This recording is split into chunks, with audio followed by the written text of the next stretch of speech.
Bem-vindos ao Alumni Mundos. Na série O Porto Carreiras Imprevistas, a 7ª série deste podcast, vamos conhecer alumni da Universidade do Porto que iniciaram uma carreira em áreas muito diferentes desde a sua formação inicial e perceber as suas motivações. Fique connosco e conheça estes percursos ímpares. Hoje, no Alumni Mundos, temos connosco António Pinho Vargas, aluno da Faculdade de Letras da Universidade do Porto, onde se licenciou em História. Em 1987 completou o curso de piano do Conservatório do Porto e em 1990 o curso de composição no Conservatório de Roterdão. Foi, desde 1991 até 2019, coordenador de composição na Escola Superior de Música de Lisboa e é ainda investigador colaborador do Centro de Estudos Sociais da Universidade de Coimbra. Gravou 11 discos como pianista-compositor, já publicou vários livros e compôs 4 óperas, 5 oratórias, 14 peças para orquestra, 9 obras para ensemble, 26 obras de música de câmara, 11 obras para solistas e música para 5 filmes. Também já foi condecorado pelo Presidente da República Portuguesa. Vamos conhecer o António. Olá António, bem-vindo ao Alumni Mundos. Bom dia, muito obrigado. Vamos começar pela História, o curso que tiraste na Universidade do Porto. Como é que surgiu o curso de História? Bom, tenho que começar pelo princípio, ou seja, eu não fui imediatamente para a História. Portanto, fiz naquela altura o liceu, portanto, na linha de letras, de facto, mas em princípio eu ia para Direito. E fui para Direito para Lisboa. Ok. Onde, por curiosidade, posso dizer agora, fui aluno, por exemplo, no primeiro ano, estive lá 3 meses, eu já conto a saída, mas fui aluno naqueles 3 meses do atual Presidente da República, que era professor de Direito Constitucional, como é sabido, nesse ano, 70, 71, e o professor Jorge Miranda, que ainda hoje recordo, de qualquer modo, assim, um ponto ou outro daquelas aulas.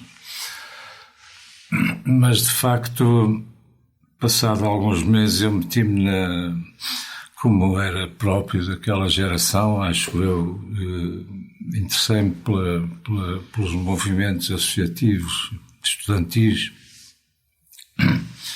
contra o antigo regime e acabei por começar a afastar-me das aulas e a estar mais interessado no combate estudantil do que propriamente nas aulas tinha um grande amigo meu, Filipe Carneiro, que também fez o curso de História e que tinha ido comigo para Direito, e nós decidimos depois mudar de curso e então só no ano seguinte é que fiz aqui a inscrição na Faculdade de Letras do Porto.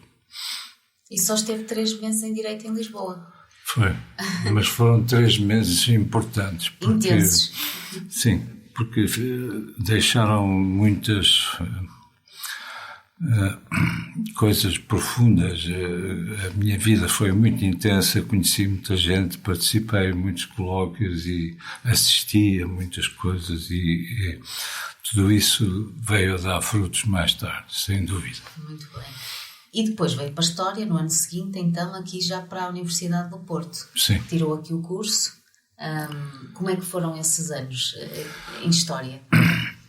Olha, em História, na fase pré-25 de Abril, porque eu fiz o bacharelato, acho que completei o bacharelato no ano de 74 mesmo. Portanto, foi aquele ano, portanto, só fiz 2 exames, acho eu, e depois tudo o resto foi muito confuso, como é sabido. Mas, de qualquer modo, eu estudava o suficiente naquela primeira fase para ter média, para ter pelo menos 12 para dispensar da oral. E foi assim que fiz o curso, com um interesse um bocadinho distanciado em todas as disciplinas. eram muito atrativas, algumas eram mesmo pouco atrativas aos meus olhos da altura, como é evidente. E eu continuava, de qualquer modo, envolvido nas lutas estudantis e, portanto, a política ocupava aí um espaço importante. E nessa altura já tocava? A música já era uma atividade paralela? Quando é que começou a estudar música? Era já paralela, porque eu tinha começado a estudar piano com 9 anos, com uma professora particular, mas estudava, que era boa professora, e portanto estudei dos 9 aos 11, ou 12, e depois fiquei a tocar de ouvido, como nós dizíamos, embora tivesse aprendido a ler música. Mas, de facto, em 1972 comecei a me interessar pelo jazz e percebi que aqueles músicos tinham uma grande preparação técnica e achei, ok, tenho que recomeçar a estudar piano no conservatório. E, portanto, comecei em 72 a estudar piano a sério e já em 74 fiz o exame do 4º ano. Portanto, comecei a estudar no ano a seguir para o exame do 6º ano e, portanto, o curso do conservatório aparentemente arrancou bastante depressa. E nessa altura, ou seja, enquanto estavas em História, já tinhas a carreira musical paralela, não é? Sim, sim. E durante o curso o que é que pensavas seguir? Era a História? Não, era a música? Sim, na altura as coisas não estavam assim tão claras como isso, não é? E eu posso falar de várias perspectivas. Eu depois, por razões da minha vida pessoal, interrompi o curso, fiz o bacharelato, já podia dar aulas, dei 2 anos de aulas no ensino preparatório em 75 e 76 e, por curiosidade, comecei a dar aulas no dia 25 de novembro de 1975. Como dava aulas em Lourosa, podia ver os aviões e os helicópteros ali da base, fica lá perto, a passearem no meu primeiro dia ao serviço da escola. Não deixa de ser curioso. Em todo caso, o que se passava na altura, portanto, eu toquei em vários grupos de música, aquele chamada banda de garagem, que na altura, portanto, grupos que tocavam em bailes de finalistas e coisas assim, mas tocávamos música pop, rock e quando eu me comecei a interessar pelo jazz, a coisa já tinha uma outra seriedade, porque naquela altura o jazz nos Estados Unidos também tinha havido a corrente do free jazz nos anos 60, tinha sido muito importante e, portanto, tocar jazz já tinha um caráter, por assim dizer, de intervenção social e política, porque havia grupos americanos e havia um livro de alguns filósofos e críticos de cinema franceses, 2, que escreveram um livro chamado Free Jazz, Black Power, que a associar justamente as práticas musicais daqueles músicos americanos, negros na maior parte, e o movimento do Black Power daqueles anos, não é? Portanto, era nessa atmosfera intelectual que eu vivia intensamente a partir dessa altura passei a viver intensamente a parte musical, um pouco por via da política, digamos, a política permitiu dar à minha atividade enquanto músico uma outra importância. E repare, eu não sei se estou a falar apenas ao nível do imaginário, se estou a falar na realidade. O facto é que para nós, eu quando digo nós, era um conjunto de pessoas que frequentavam o Piolho, o famoso café dos estudantes naquela altura. Quer dizer, nós passávamos muitas horas ali a discutir política, música, e raramente questões relacionadas com o curso de História, não é? Portanto, éramos, em última análise, naquele período não havia da minha parte nenhuma intenção de dirigir para o curso de História. Isso depois mudou, se me permite continuar. Sim. Porque eu interrompi os anos nos quais fiquei a tocar profissionalmente e, portanto, deixei de dar aulas. Gravei o primeiro disco de jazz português, que é o Malpertuis, do Ramquial. Fiz parte do quarteto do Ramquial, gravei com ele 4 discos ao todo. Portanto, nos anos 70, o primeiro foi em 76. Simplesmente a atividade cultural em Portugal estava desmantelada. Mais estagnada, não é? Como disse, mais estagnada, sim. Quer dizer, na verdade, havia algumas estruturas de base ligadas ao antigo regime. O Teatro São Carlos já existia, a Orquestra Sinfónica do Porto tocava no Teatro Rivoli, todos os domingos de manhã.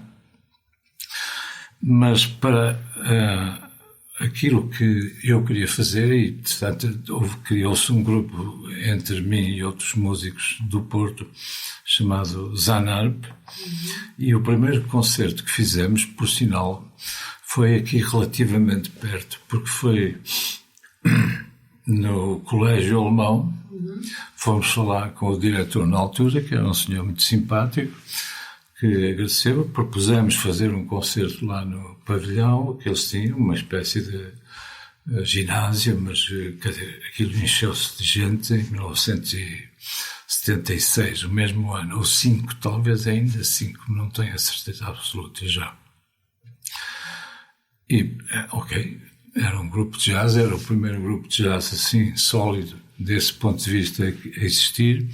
Existiu mais uns 2 anos, simplesmente, como eu estava a dizer, havia poucos sítios para tocar e às vezes íamos tocar aos bares e ganhávamos às entradas, coisa que ainda hoje é a realidade no Hot Club de Portugal, em Lisboa, onde eu toquei dezenas e dezenas de vezes nessa fase. Quer dizer, nós íamos tocar e não tínhamos cachê. No fim da noite é que se ia ver quantas pessoas iam assistir. Portanto, não era uma atividade... E sabe, continua a ser assim naquele sítio, nos pequenos bares. Portanto, aí as pessoas vão tocar a pensar mais no caráter simbólico, poderoso do lugar, e não propriamente sabem que não conseguem ganhar a vida... Foi isso que me aconteceu. E depois, quando eu criei finalmente um grupo e comecei a gravar discos, foi em 83, mas antes eu tinha decidido terminar o curso de História. Então pedi um plano de estudos, faltavam-me 7 cadeiras para acabar o curso, fiquei a saber, e portanto depois, nos anos a seguir, fiz... aí 2 cadeiras por ano, mas já com outro interesse, digamos assim, já com maior empenhamento no estudo, empenhamento intelectual, porque, pronto, já tinha sido 25 de Abril, tinha chegado, portanto, à universidade, já todas aquelas coisas derivadas da censura desapareceram, e apareceram aqueles historiadores franceses da corrente da nova história, Georges Duby, Jacques Le Goff, Fernand Braudel, que tudo isso adquiriu uma importância que já permitia mais também, não é? E ligava, digamos assim, aos meus interesses da política e criava muita informação. Ótimo. E foi aí que decidiu então terminar a história, sim, mas continuou sempre com a música. Exatamente. Chegou depois a lecionar História, mais a sério? Não voltei a dar aulas de História, porque, embora, apesar desta mudança e do interesse em História, que eu, aliás, terminei o curso depois, na segunda fase, com notas bastante superiores àquelas...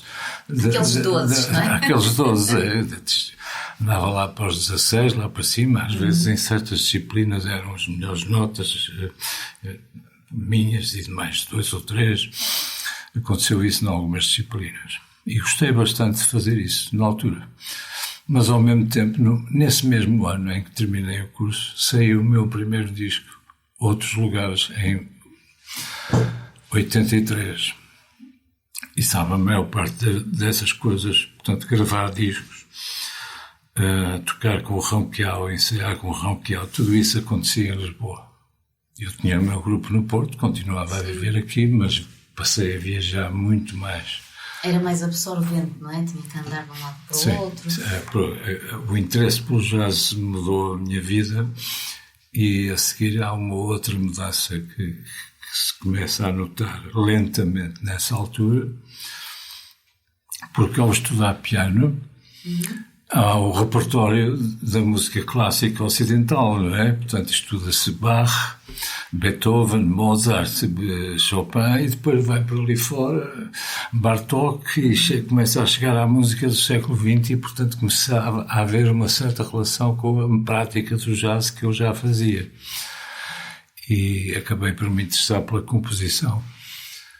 Mais ou menos por essa altura começou a aparecer. Só comecei a compor, de facto, perto do fim dos anos 70. E depois achava que isto não é bem jazz, porque eu comecei, digamos, como compositor, que era compositor a tocar, e não propriamente de papel e lápis, não é? Sim. Mas aquela música tinha diferenças. Mas alguns colegas meus, o próprio Ronquial e o contrabaixista José Eduardo, que tocou comigo também, que era em duo, em trio, e que fazia parte às vezes do grupo do Ronquial, que variava muito de músicos, eles incentivaram-me a compor, gostaram das primeiras coisas que eu fiz, e pronto, isso criou um contexto para prosseguir depois. Para depois continuar. Mesmo, agora uma questão também ligada aqui ao curso, António, mesmo que o curso universitário seja muito diferente daquilo que acabou por fazer depois, não é? Sim. Achas que te deu algumas competências para a tua atual carreira? Preparou-o de alguma forma? Sim, é evidente que sim, porque apesar de tudo, e independentemente, quer dizer, eu prefiro falar da segunda fase do que da primeira, porque na primeira tinha menos interesse. Mesmo assim, o estudar uma disciplina e preparar-me para fazer um exame, ou seja, para a matéria é isto, e portanto daqui a ali, e eu tenho que estar preparado, tenho que estudar para depois ser capaz de elaborar e responder às perguntas. Ora bem, há uma certa disciplina intelectual que começa a formar-se no estudo e na aquisição de saber, digamos. Portanto, a mente ainda quase pós-adolescente começa a estruturar-se de uma maneira mais sólida e a criar,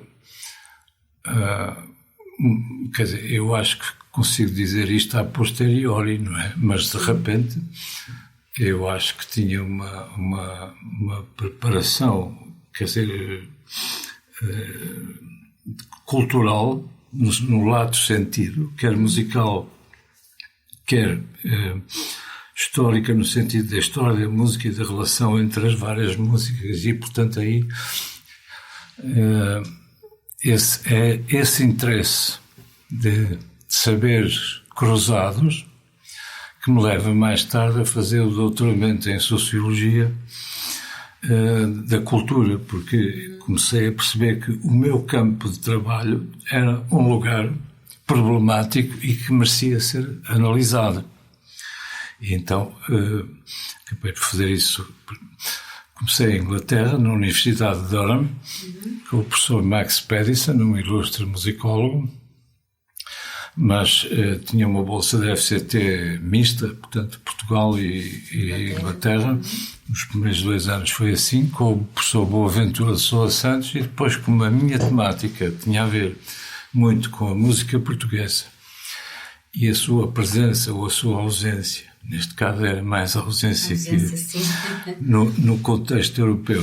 Então eu percebi que tinha que prosseguir a parte final do doutoramento só com o professor Boaventura de Sousa Santos e escrever em português, porque a temática era completamente portuguesa.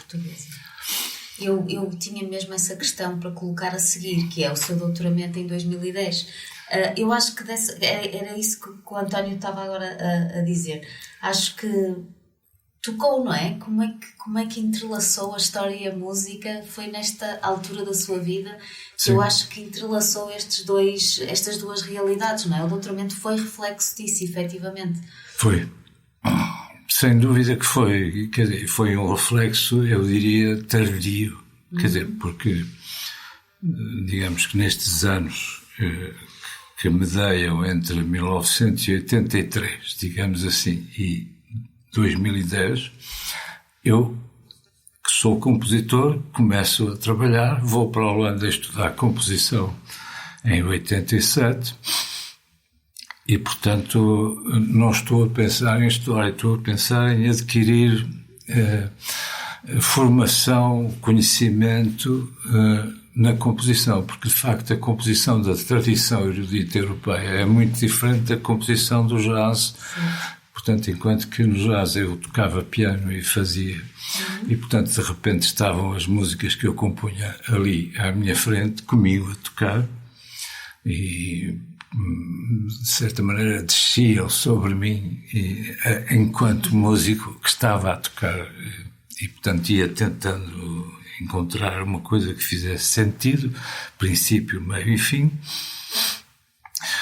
E depois compor para uma orquestra, por exemplo, é logo, há uma diferença, é preciso pensar em termos da ideia da peça, do que é que se pretende dizer, da sua instrumentação, como é que é a orquestração, etc. E, portanto, há ali uma quantidade de disciplinas que também é preciso...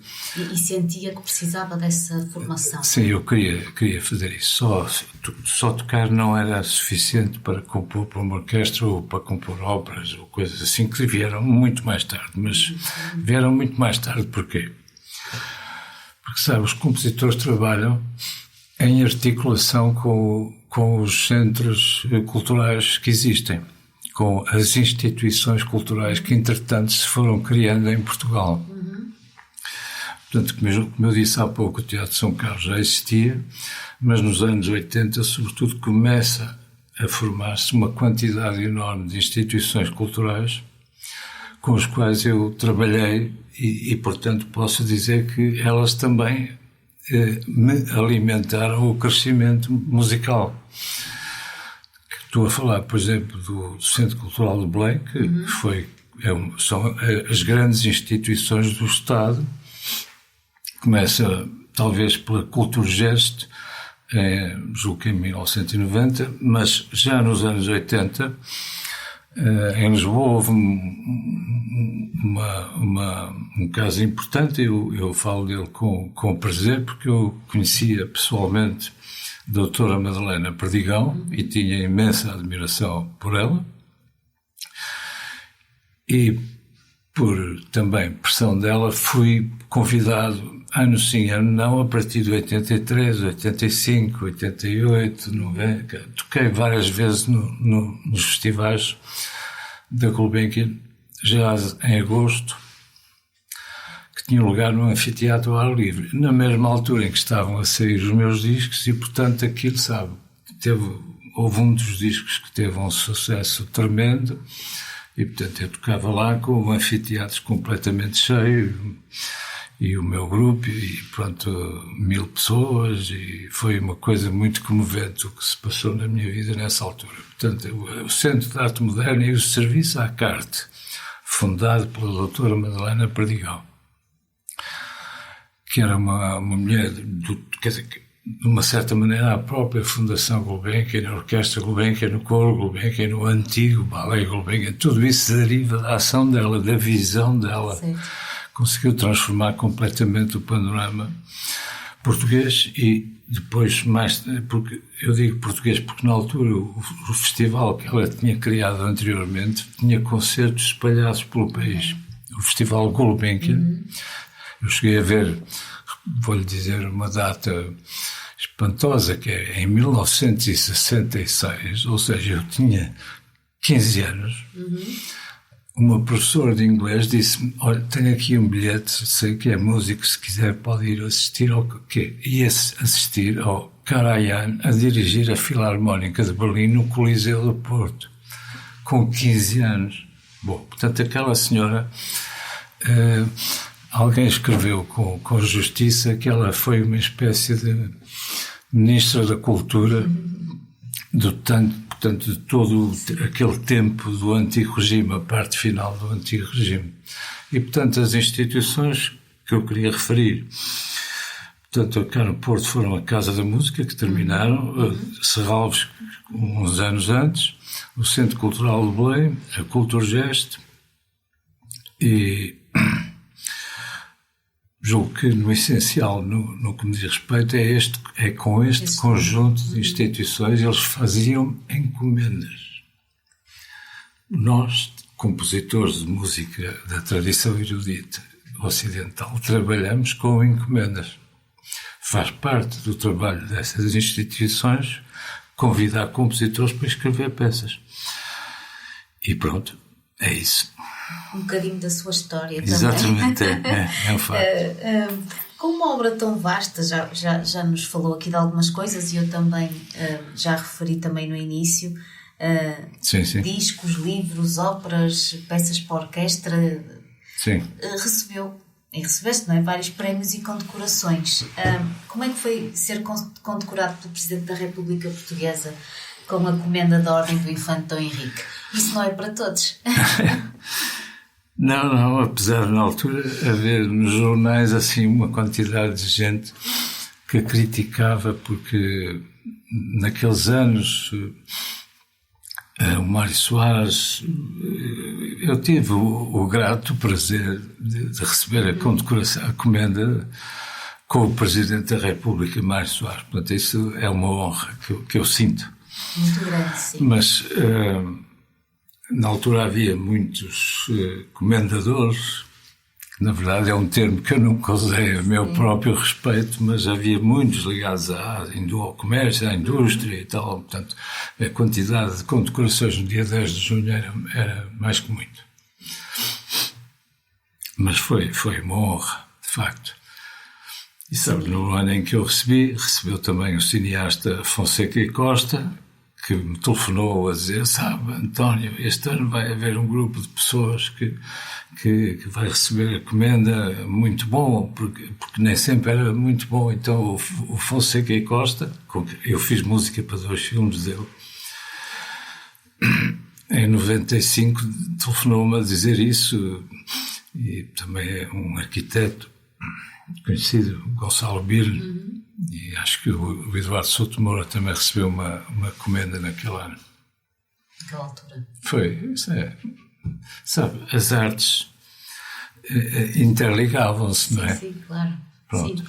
E era aquilo que dizia também, houve ali, nessa altura, nos anos 70, não é? 25 de Abril, pós-25 de Abril, e eu percebo quando fala de toda essa intervenção social, não é? Sim, que houve sim. na altura, também ligada à música e a outros patamares da arte, e levaram-no a fazer esse tal networking, não é? Sim, Falou sim. mesmo em Lisboa, portanto tudo isso estava muito entrelaçado. Entrelaçado e alimentar-se nas mais diversas direções, não é? E depois, há uma característica que é minha, mas que nem toda a gente é assim, não é? Digamos assim, há pessoas que decidem: ok, eu vou fazer este curso e vou ter esta vida e não sei o quê. E aquilo é uma espécie de linha reta. No meu caso é mais ou menos o contrário, é um zigue-zague de experimentação aqui e ali, e portanto a vida acabou por resultar justamente dessa inquietação, se quiser chamar, de ordem cultural, mas também sempre olhar para o mundo, digamos assim. E nesse sentido, sabe, o curso de História, na superfície ou na profundidade, terá deixado as suas marcas, não é? De certeza, não tenho dúvidas. Uma mensagem para transmitir aos colegas diplomatas e a toda a comunidade do Porto. Sabe, isso é a parte mais difícil, é a parte em que, digamos, eu olho para a minha vida, tomo-a como ponto de partida para dar conselhos, e é uma coisa que não me é muito fácil fazer, não é? Portanto, depende das visões do mundo de cada um, e entre aquilo que se passava no período em que eu tinha 20 anos, entre 20 e 30, e portanto toda aquela efervescência, hoje em dia nós estamos numa fase que é completamente diferente, não é?